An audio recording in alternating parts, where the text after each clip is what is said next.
طول السنة انتظرك يمتى يجي شهرك بحق امك الزهرة شاغلني بس امرك غيرك فلا اهتم كل فكري بمحرم انت نهجر دياري. السلام عليكم ورحمة الله وبركاته. صلوا على محمد وآل محمد. اللهم صل على محمد وآل محمد. Thank you for joining our Muharram English program. May Allah bless your souls. What is Muharram? Muharram is the first Islamic month in the Islamic calendar. And every year for 10 days, we commemorate the martyrdom of our beloved Prophet Muhammad's grandson, Al-Imam al-Hussein alayhi salam, through his tragic event in the Battle of Karbala. This has been going on for over 1,000 years, and it will always be a memory for the end of time, because Imam al-Hussein alayhi salam, Ahl al-Bayt, and his companions taught us to always fight for the way of Allah and always to believe in Allah, because if we do that, we'll win in this life and the afterlife. Now help me welcome Brother Ali Baydoun for a lecture in Majlis after Salawat ala Muhammad wa Ali Muhammad.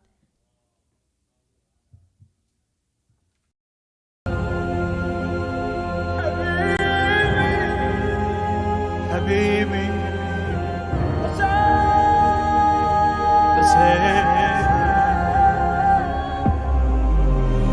طول السنة انتظرك يمتى يجي شهرك بحق امك الزهرة شاغلني بس امرك غيرك فلا اهتم.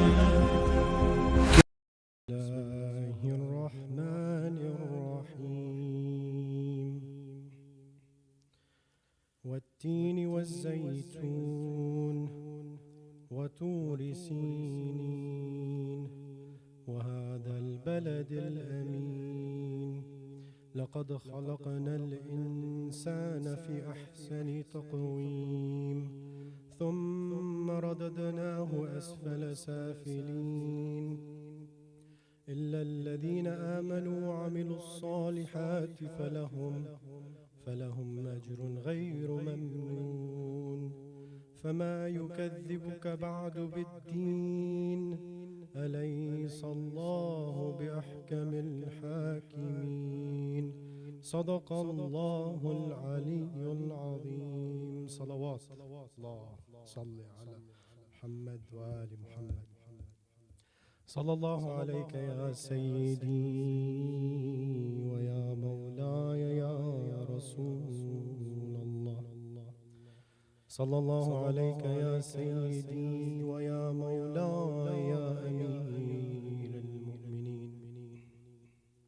صلى الله عليك يا سيدي ويا مولاي يا أبا عبد الله يا غريب كربلاء حسين يا حسين يا غريب. تزكية لقلوبنا وتطهيرا لنفوسنا عطروا مجالسكم بذكر الصلاة على محمد وآل محمد. اللهم صل على محمد. I remember a few years ago I was traveling in Iraq and I actually met a long lost cousin there. We were actually staying in the same hotel and I see him running up and down the stairs frantically. He has like a little book in his hand and he's just asking all these scholars. There's so many scholars in Iraq. They're all around the hotels.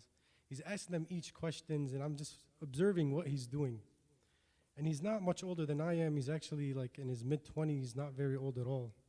So I ask him, what are you doing? What is this book? He says, I'm just getting information from scholars, asking around because I'm writing my will.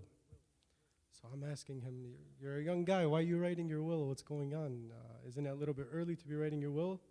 And he mentioned to me this hadith that's relayed to us from the Ahl al-Bayt that says, Whoever dies without having his will written dies the death of a jahil, a person who is ignorant, who was not informed on the duties that they must accomplish in their life. So there was a very important will that was given to us through the Ahlul Bayt. This will was written and spoken and given to us by Imam Ali alayhi salam. Of course, in every will, there's going to be the worldly items, the belongings, the land, the shield in the time of Imam Ali, for instance. Who gets these things? Imam Ali had already spoken with Imam al-Hassan about this, and they decided, that stuff, who it's going to go to.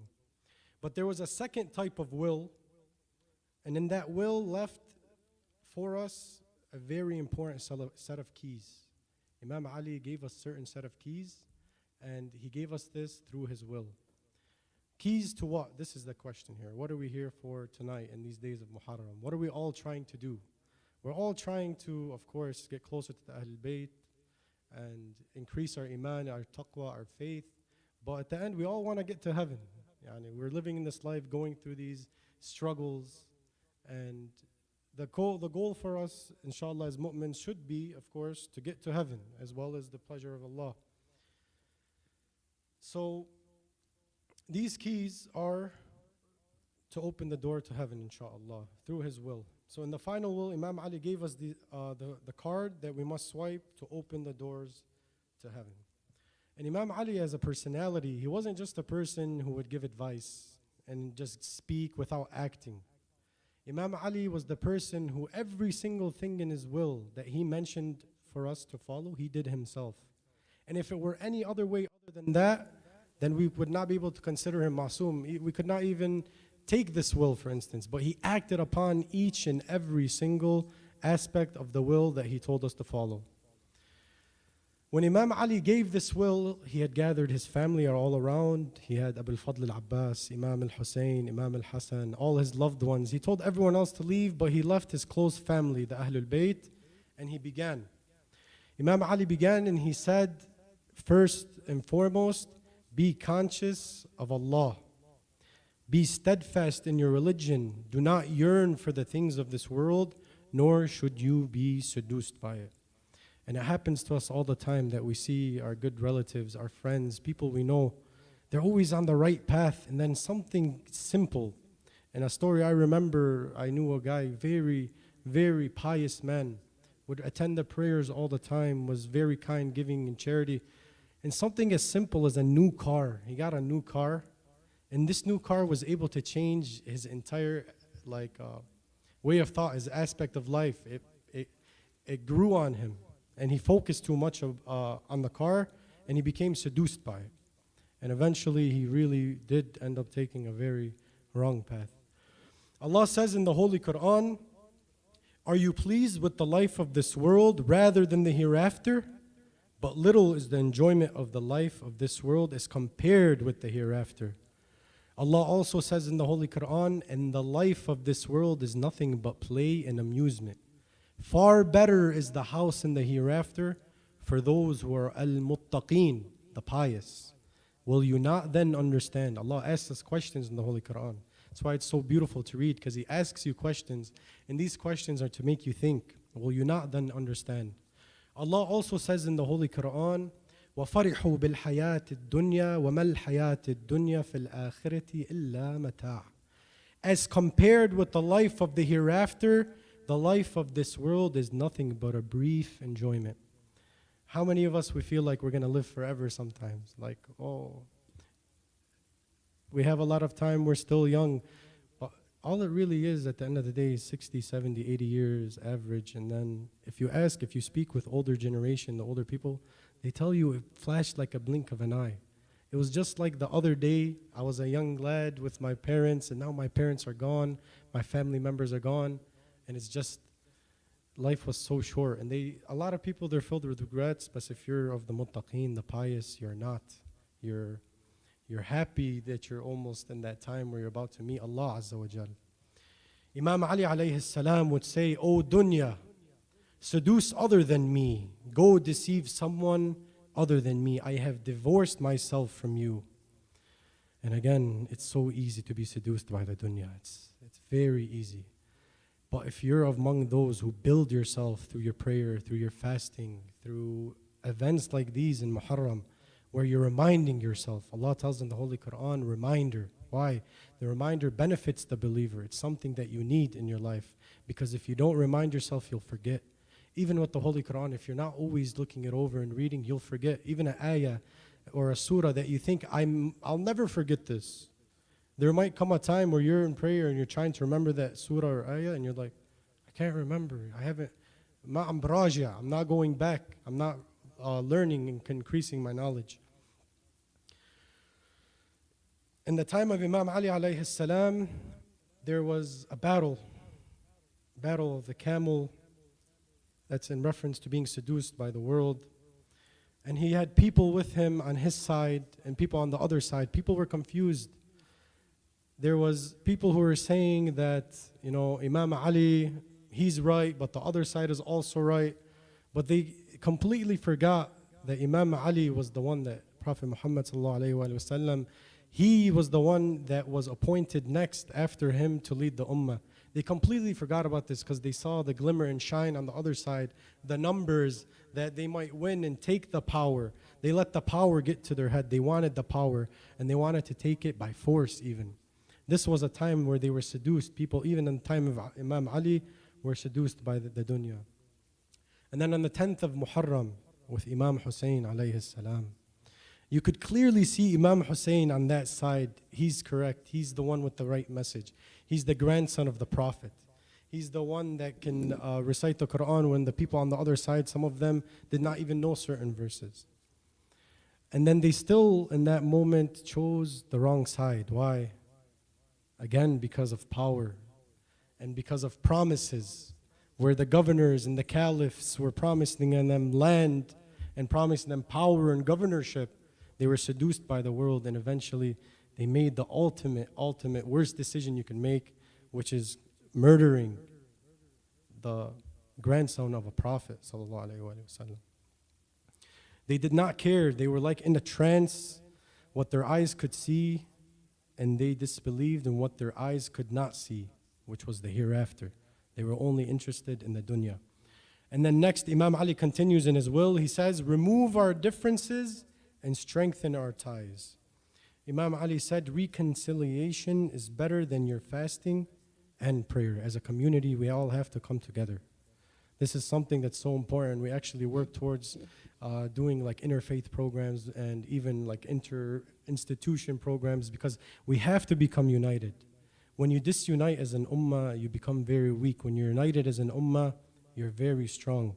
So that's why Imam Ali says, remove the differences and strengthen our ties. And then number 3, he says, the Imam said, fear Allah in relation to your prayers, for they are the pillar for your religion. Our prayers, dear brothers and sisters, 5 times a day, some of us combine 3 times a day. It seems like such a big task, but really all it is out of the 24 hours a day. If you really want to take your time in prayer, all those 5 prayers, maybe what, an hour, 45 minutes? Some people can get them done in 10 minutes from what I know. And there are very good people in this world, honestly, you talk to them, good akhlaq, amazing people, great morals, and they're Muslims. But you ask them, do you pray? They say no. But why? Why is it that we're not praying? We're not giving the ahamiyah to the prayer, what it deserves. It deserves that importance. Because prayer in its essence is the foundation of our house as human beings. It really is our foundation.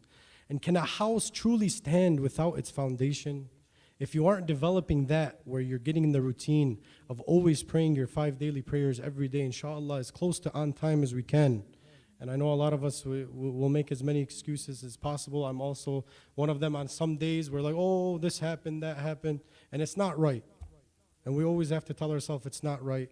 When adhan comes, especially Salat al-Subh, and that one is, I know it's a big struggle for a lot of us to wake up in the morning and pray that Salat on time, but it's very important, and it really will change your entire aspect on life and give you like a pattern and a program for you to live your life with. Allah says in the Holy Quran, وَأَقِيمُوا الصَّلَاةَ إِنَّ الصَّلَاةَ تَنْهَى عَنِ الْفَحْشَاءِ وَالْمُنْكَرِ. perform the prayer prevents indecencies and evils. There's so many times in life where you could be on your way to do something, maybe a tragedy will happen, but you take that time out of your day to pray, it can really save you from that tragedy. And we don't know, we don't have the ilm al-ghayb, that's with God, but it really can. Maybe if I skip prayer and I leave, la subhanallah, something bad happens, whereas that prayer, that day, Allah made it so it saved my life. It doesn't have to be every day, and we don't even have to know if it's happening or not. But believe that it will, and it really will protect you from those indecencies, and you'll see your salat having a greater effect on your taqwa, inshallah. It'll make you feel closer to Allah. When you pray, you're not just saying words, you're actually getting closer to Allah in a way. There's a dua that we do after Salat al-Duhr where we say, Allahumma na'udhu bika min nafsin la tashba' wa min qalbin la yakhsha' wa min ilmin la yanfa' wa min salatin la turfa'. From a prayer that is not raised, that is not accepted. So it is possible for us to be praying, and because we don't have that concentration and the intention, most importantly the intention, I always hear al-a'malu bin-niyat. Your deeds are from your intentions. So your intention in prayer is very important.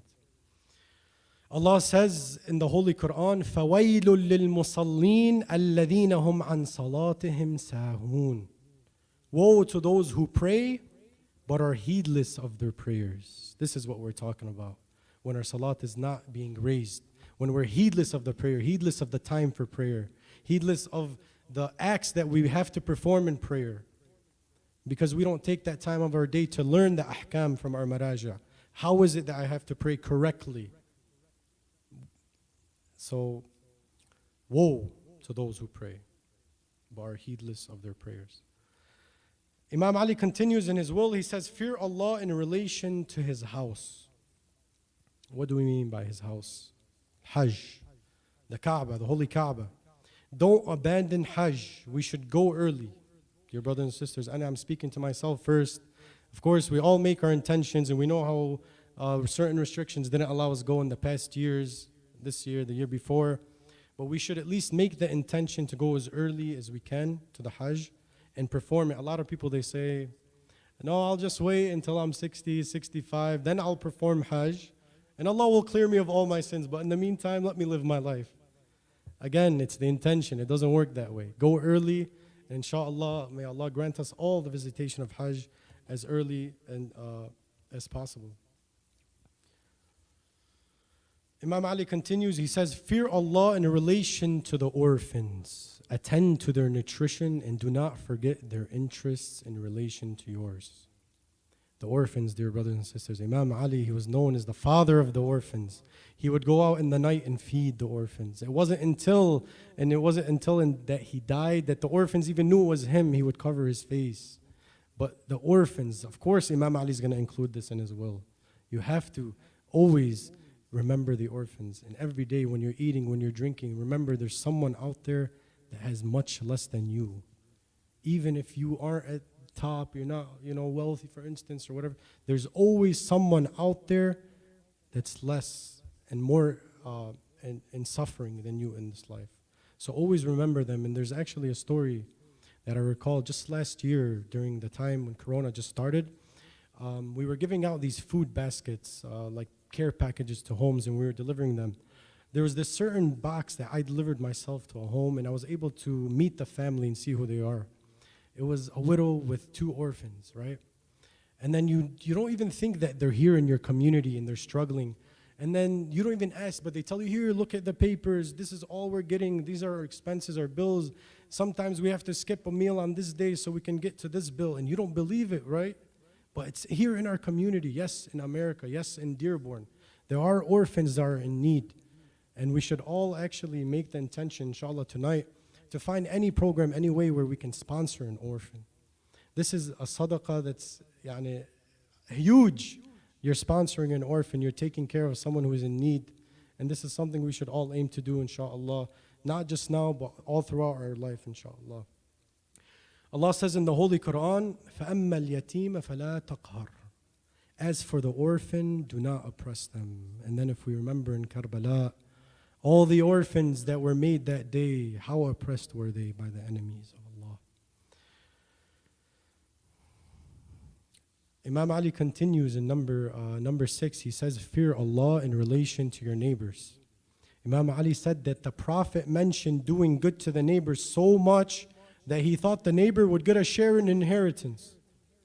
Prophet Muhammad always recommended and gave his advice and told people, do good with your neighbors.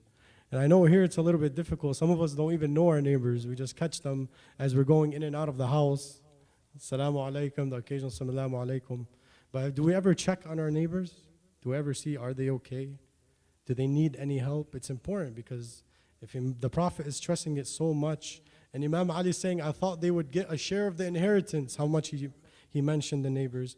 I think we should take it into consideration and start actually making relationship with our neighbors and checking in on them. Imam Ali continues, he says, remain attached to the Holy Quran. How many of us have Quran in our houses? Astaghfirullah, as decorations. We never open them. They're just there. We pass by them.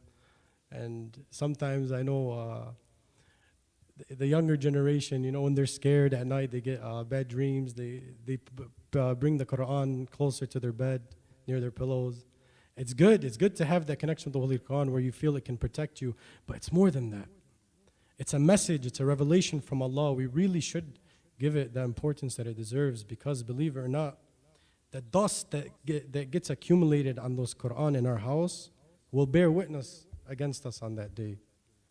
That, I was in this home of this believer, this Muslim, but he never used to open me. And I got all dusty. And that dust will bear witness against us. So we should always, at the very least, pick up that Quran that we have in our home, open it, read a ayah, dust it if it needs any dusting, and put it back. But do not leave it unused in your home. It is recommended by the holy Imams of Ahlul Bayt to read at least, around 50 ayahs a day. And they don't have to be the biggest ayahs in the Holy Quran. The Holy Quran has longer ayahs, it has shorter ayahs. You don't have to read every single day the long ones. You can make them short. And it's something that it's very good to get the habit of reading 50 ayahs a day, even if it's the shorter ayahs, inshallah. Number 8, persist in your jihad towards Allah. With your time, with your money, with your tongue, and with your soul, the nafs, the jihad of the nafs. It's very important. This is one of the most important ones. Jihad al-nafs, the struggle against your soul each and every single day. Day in and day out. Seeing, especially here in the West, the muharramat that are everywhere, jihad al-nafs becomes imperative to us keeping our iman and strengthening our faith. Number 9, maintain communication and exchange of opinions. We can't be the ones who are so close-minded that we won't take opinions from anybody. My opinion is right. My institution is right. Everyone else can just do as they please. I don't want to hear it. No, we have to have, and something great that's happening in our community, and our local imams actually have what they call a council now, where they get together and they discuss issues of the community and they give each other advice. And it's beautiful to have this, and it's great because they're following the will of Imam Ali, what he told us to do. Number 10, enjoin that which is good and forbid that which is evil. And this is why we are here today, because Imam al-Hussein was the master of enjoining good and forbidding evil. He gave up his life, he sacrificed his children, his family, for this advice here, which is enjoin the good and forbid the evil. And finally, do not shed the blood of the Muslims. Do not shed the blood of the Muslims. But what happened in Karbala, where the blood of the Muslims shed, was this being followed on the 10th day of Muharram? Tonight, inshallah, we will commemorate the first and second nights. Inshallah. Bismillahir Rahmanir Rahim. On the first of Muharram, Imam al-Hussein's caravan had reached just outside of Karbala. They pitched their tents for the night. Hussein and his sister Zainab were standing talking outside Hussein's tent. Together they both sighted the moon of the 1st of Muharram. Tears flowed from Hussein's eyes. Zainab grew worried and asked her brother, "My dearest brother Hussein, why are there tears in your eyes?" "Zainab, my sister Zainab, please pray for me. Please pray for me that I keep my promise to Allah. Pray, my sister, that I succeed in completing my mission to save Islam. Zainab, pray for me that I do not hesitate in giving up my life for Islam." Hussein, he wasn't crying because he was worried about dying. Hussein did not ask his sister to pray to Allah to save his life. All he was concerned about was saving Islam. Bibi Zainab's eyes were filled with tears when she heard what Hussein asked her to do. "My beloved sister Zainab, don't cry. You will have to perform a greater duty after my death. Be brave and patient." Bibi Zainab went to her tent. Ali al-Akbar joined his father Hussein. "My son Ali, I saw a dream last night. I saw a group of people heading for a place where death was waiting for them. I saw them all killed one by one. Father, I know these people. Those people are us. But tell me, Father, are we on the right path?" "Yes, my son Ali, yes, we are on the right path." "Then let us not worry, Father. If we are on the right path, then let us die happily. We should continue our journey and greet our death with a smile." Imam Hussein replied, "I am proud of you, my son Akbar." On the second night of Muharram, Hussein's caravan reached Karbala. Thousands of Yazid soldiers were already there, having arrived long before the Imam. The small tribe living in Karbala gathered around Hussein's caravan. Imam Hussein inquired about the price of the land in Karbala. He then bought the entire land. Then he first spoke to the men of the tribe. "O menfolk of Karbala, we have not come here to fight. Yazid soldiers will fight with us and we will be killed. They will not bury our bodies, and our bodies will be left to the wild animals of the desert. I request a favor from you. Please bury our bodies." Imam Hussein then turned to the women of the tribe. "Ladies of Karbala, your men, out of fear of Yazid soldiers, might not bury our bodies. Ladies, when your men are working in the fields, please bury our bodies." Somehow Imam Hussein did not feel the men nor the woman would carry out his request. Sadly, he turned to the children who had gathered and spoke gently to them. "Children, if your father or your mother are unable to bury us, I beg you to throw a fistful of sand over our bodies while you are playing in the fields. That way, children, our bodies will slowly get buried." Then he turned to everyone who had gathered around and spoke again. "My second request to you all is to look after the people who will come to visit our graves after our death. death. They will be my guests, so please look after them and feed them for 3 days. Imam al-Hussein then ordered the tents to be pitched by the river. It was very hot in Karbala, and the supply of water was absolutely essential for survival. Abbas, commander of Hussein's army, with his men, started to pitch the tents by the river. The commanders of Yazid's army ordered their men to pull out Hussein's tents. They stopped Hussein's tents from being pitched by the river. Abbas became very angry. He pulled out his sword and wanted to kill the enemies. Abbas, the lion son of Ali, was like his father. He was very brave and strong. The enemies feared him. If he wanted the tents to be pitched by the river, then Yazid's men, even though in thousands, would not be able to stop him. Hussein saw what was happening and quickly intervened. He knew his brother's temper and strength. Abbas, my brother Abbas, put your sword back. Abbas, we have not come here to fight. Later on, people will say that we started the battle for water. Abbas, my brother Abbas, calm down and put your sword back. Let us move away from here. We will pitch our tents elsewhere. Abbas considered his brother to be his master and always obeyed his commands. He put his sword back and ordered his men to pitch their tents away from the river. Again, this was the 2nd of Muharram. As nights and days passed by, the scene in Karbala changed. Day by day, Yazid's army increased in number. Nearly 20,000 of Yazid's soldiers surrounded Hussein's tents.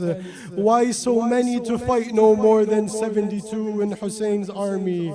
Despite having so many men in Yazid's army, his commanders were still worried because the 72 men in Hussein's army were no ordinary men. They were brave, faithful, and did not fear death.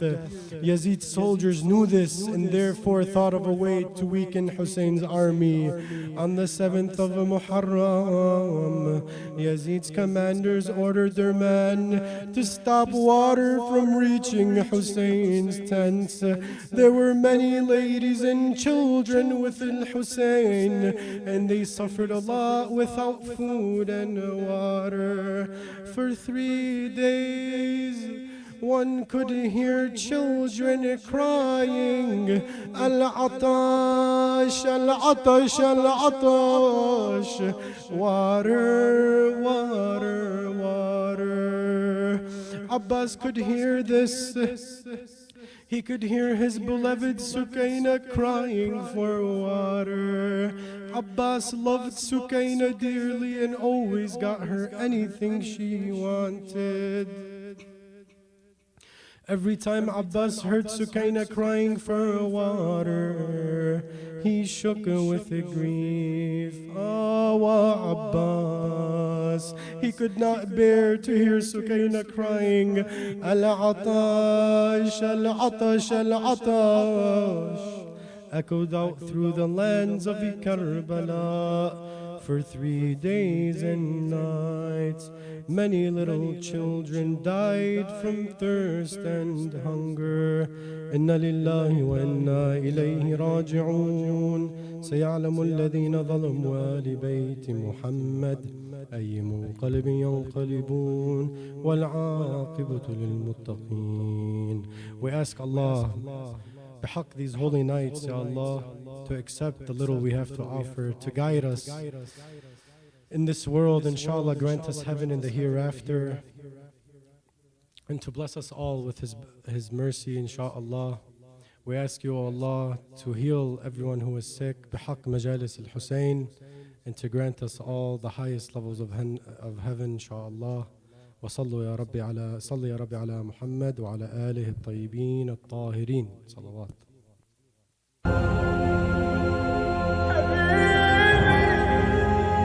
حبيبي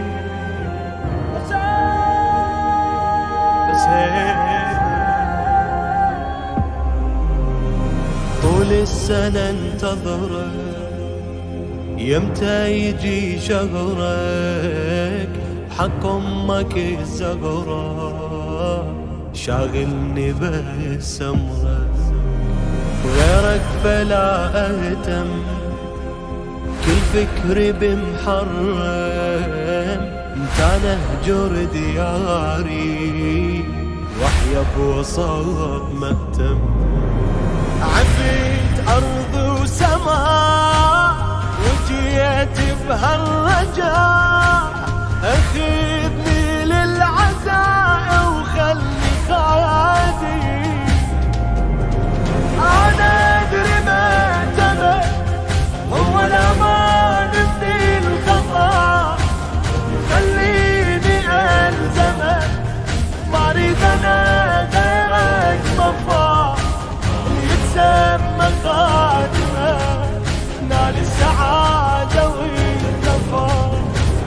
حبيبي الاولي حبيبي هو الحسين بن علي، حسين حبيبي الاولي حسين هو الحسين بن علي. حسينيتك بعيني هي اللي تقويني، كل شهقة بيها ادري